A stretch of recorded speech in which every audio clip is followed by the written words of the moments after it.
kita bersyukur kehadiran Allah Subhanahu wa Ta'ala. Alhamdulillah pada hari ini mulai dari pagi tadi kita dirahmati oleh Allah Subhanahu wa Ta'ala dengan penyambutan gubernur dan wakil gubernur baru. Kami nonton di YouTube tadi Pak, alhamdulillah sukses di lembaga adat, dan pertambah kesyukuran kita.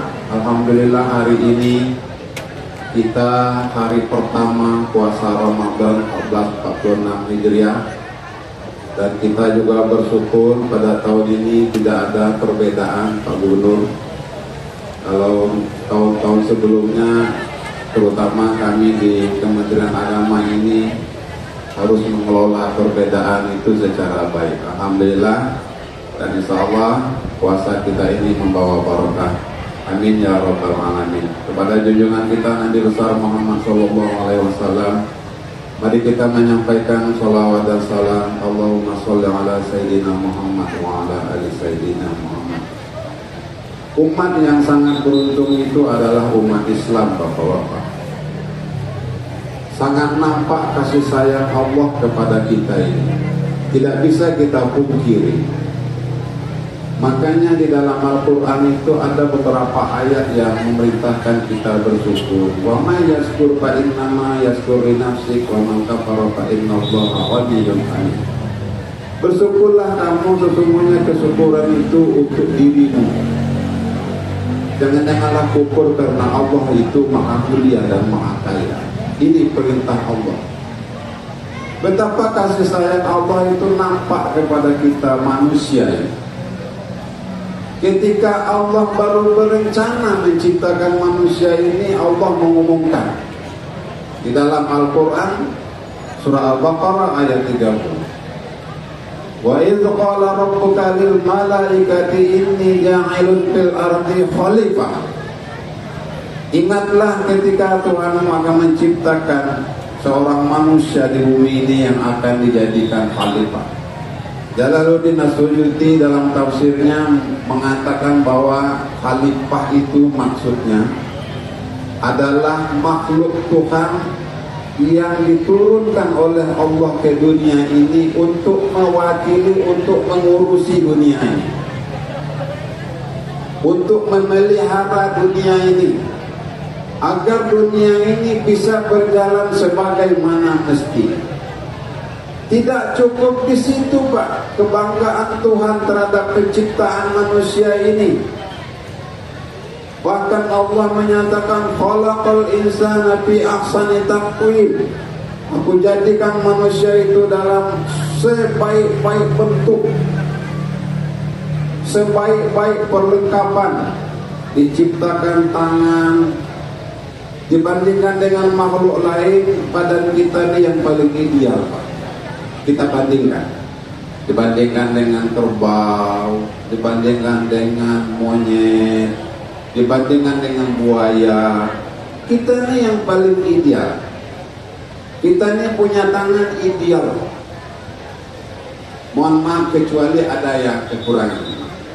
Nah, untuk itu ini menggambarkan kasih. Oh, tidak cukup sampai di situ kasih sayang Allah kepada kita ini, Pak.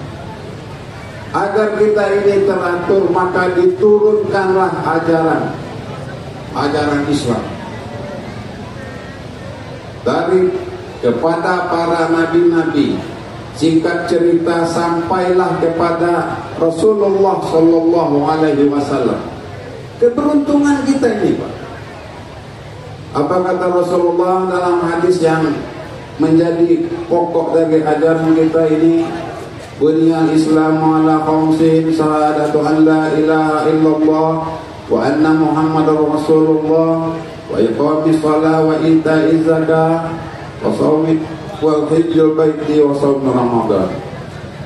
Oleh Rasulullah dijelaskan bahwa Islam itu ada 5. Yang pertama adalah syahadat, bersaksi bahwa Tuhan itu adalah Allah dan Nabi Muhammad itu adalah Rasulullah. Syahadat ini adalah kekuatan keyakinan kita La ilaha illallah Muhammadur Rasulullah. Dua baris kata ini adalah kekuatan luar biasa bagi umat Islam. Orang yang sempurna syahadatnya, dia tidak akan goyah. Bapak-bapak, ibu-ibu yang punya anak, silakan anaknya mau sekolah di mana. Mungkin sudah umur tamat SMA, tamat aliyah, dia berpisah dengan bapak-bapak, ibu-ibu.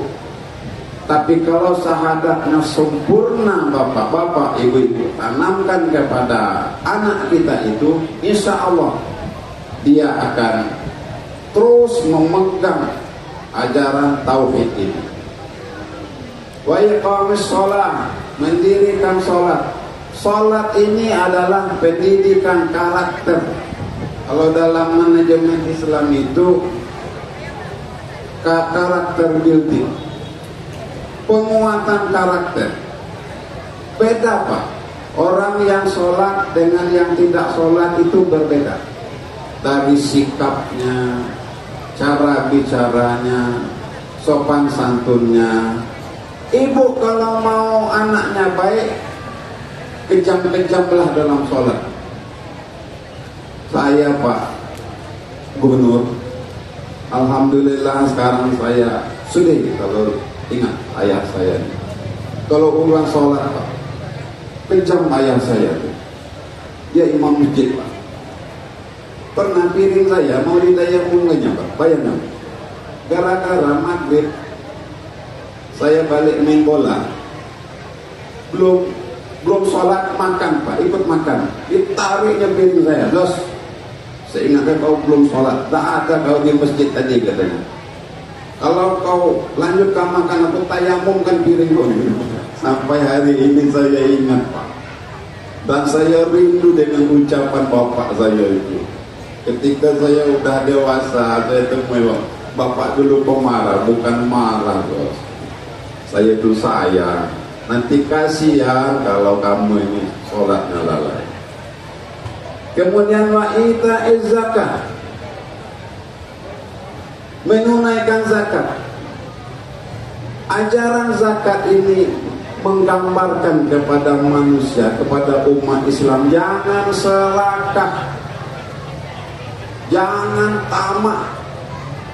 Bawalah dalam harta, dalam gaji kita, dalam penghasilan kita, dalam emas yang ibu-ibu simpan, dalam uang yang ada di bank itu, ada bagian-bagian orang yang berhak menerimanya. Apakah itu anak yatim, orang miskin, orang terlantar, ada haknya. Diatur oleh Islam sampai ke situ Bapak. Saking beruntung kita tinggal mengikuti saja. Inilah yang diajarkan oleh zakat. Kemudian ada haji. Haji ini menggambarkan totalitas dalam penyembahan kepada Allah, totalitas kepatuhan kita. Karena haji itu memerlukan biaya, memerlukan kemampuan, istitoah. Orang yang berangkat haji ini dia memiliki semuanya, punya ongkosnya, dia sehat, dia paham dengan perjalanannya, kemudian dia mau secara psikologis, kemudian fisiknya mampu untuk mau melaksanakan, bercapek-capek. Inilah totalitas beragama itu tergambar dalam haji. Nah, puasa ini mohon maaf kalau agak nyerempet kayak Pak dulu, mohon maaf. Saya ini sebenarnya sudah berdebat dengan Pak Karo Kesra ini. Saya menghindari ceramah di depan Pak Gubernur. Ceramah di depan penceramah susah Pak. Jadi agak beban saya. Puasa ini, inilah ilmu kepemimpinan. Karena titik koordinat dari puasa ini, sumbu dari puasa ini adalah pengendalian diri. Bahkan dalam puasa itu banyak kita dengar, itu bahkan kita mengendalikan diri dari hal-hal yang boleh kita lakukan. pada bulan-bulan sebelumnya. Di depan kita setiap hari ini disuguhi oleh sifat amarah, sifat serakah, itu tiap hari datang. Coba hitung, dalam 1 kali 24 jam itu berapa kali kita ini mau marah, berapa kali kita ini mau bersikap berpikiran serakah, berapa kali kita berpikir mungkin mau berbohong. Itu setiap hari datang. Puasa ini sumbernya adalah pengandilan diri.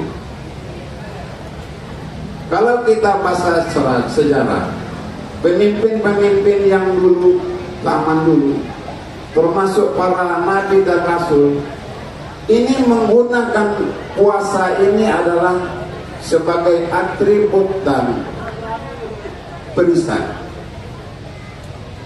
Ada Nabi Daud. Nabi Daud ini raja dan nabi, bukan hanya sekedar nabi. Beliau ini raja. Raja yang sukses, tegas, jujur, dihormati oleh rakyatnya, dan dia berpuasa sehari, berpuasa sehari, batal sehari, berpuasa sehari, seumur hidup. Ini perisainya yang digunakan oleh Nabi Daud ini. Kelebihannya lebih ekstrim dari itu Nabi Zulkifli alaihissalam. Nabi Zulkifli berpuasa terus menerus dan qiyamul lail setiap malam, karena syarat pengangkatannya menjadi nabi dan raja itu adalah berpuasa dan qiyamul lail. Makanya Zulkifli itu artinya pemimpin yang mampu memenuhi perjanjiannya. Nah, ini ternyata puasa ini bisa memberikan kekuatan-kekuatan yang luar biasa, terutama bagi pemimpin. Rasulullah SAW juga memiliki karakter orang yang suka berpuasa.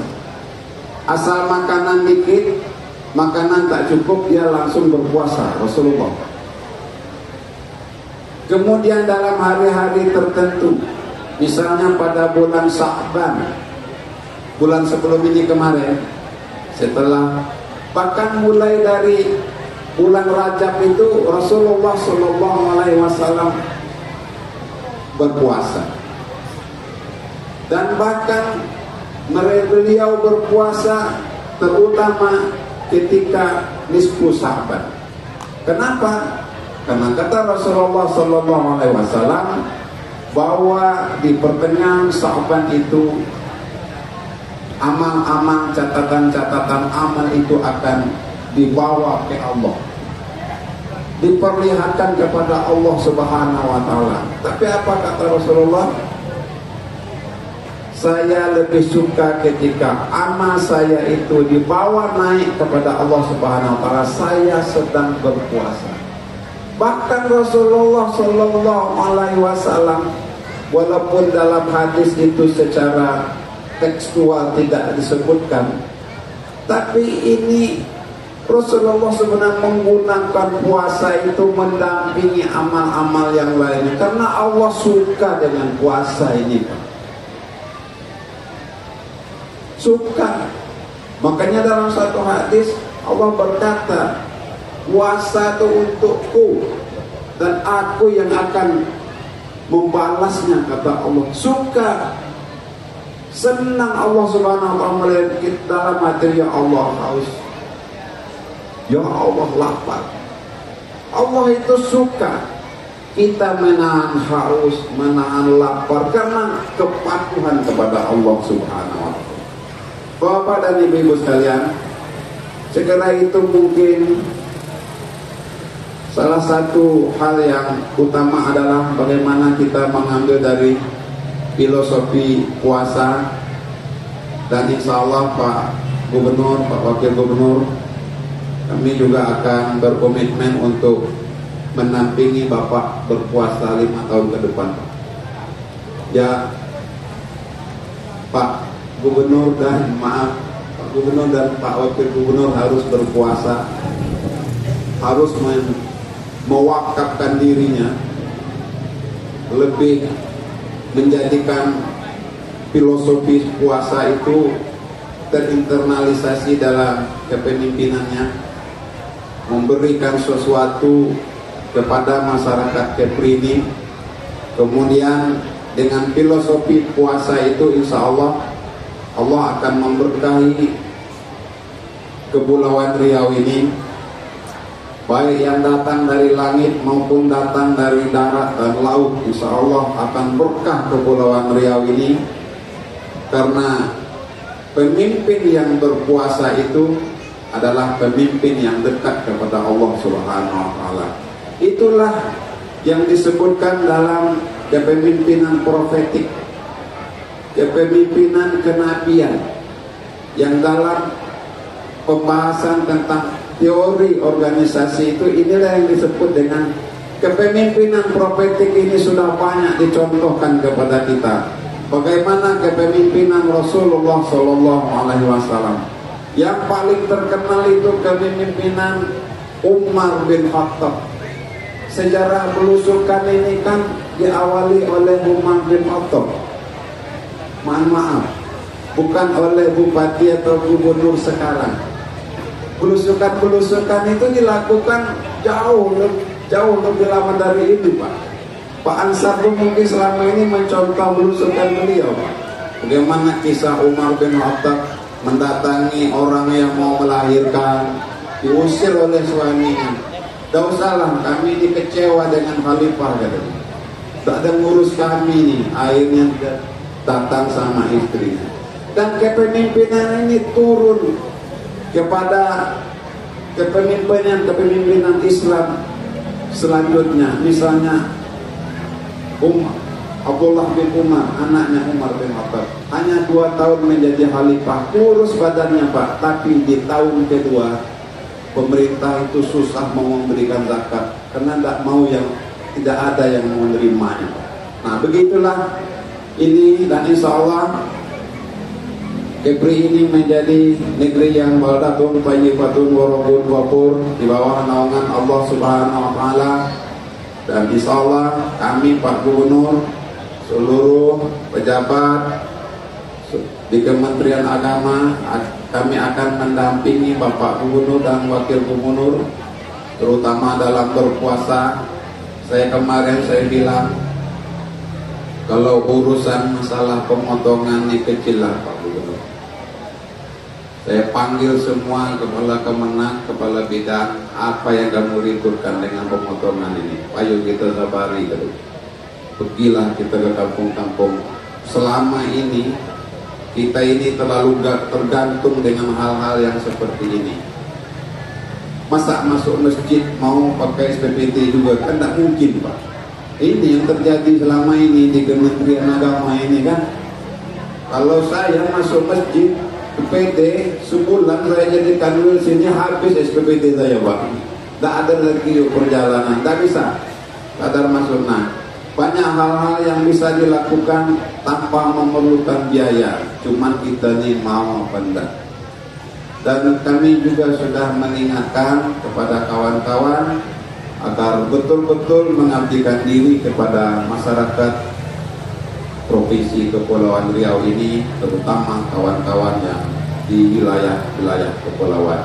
Demikian, itulah beberapa hal yang perlu kami sampaikan.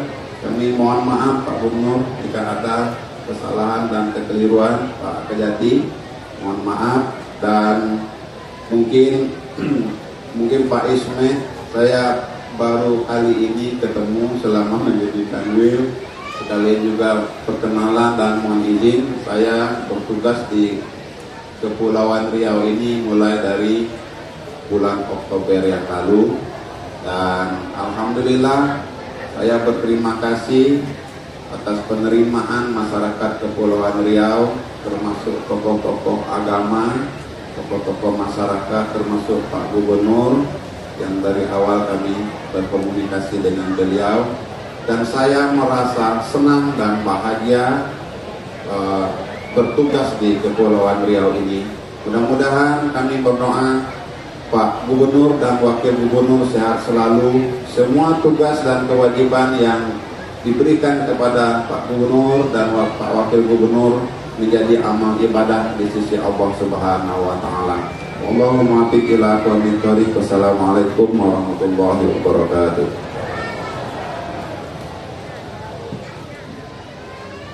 Terima kasih kami ucapkan kepada Kepala Kantor Wilayah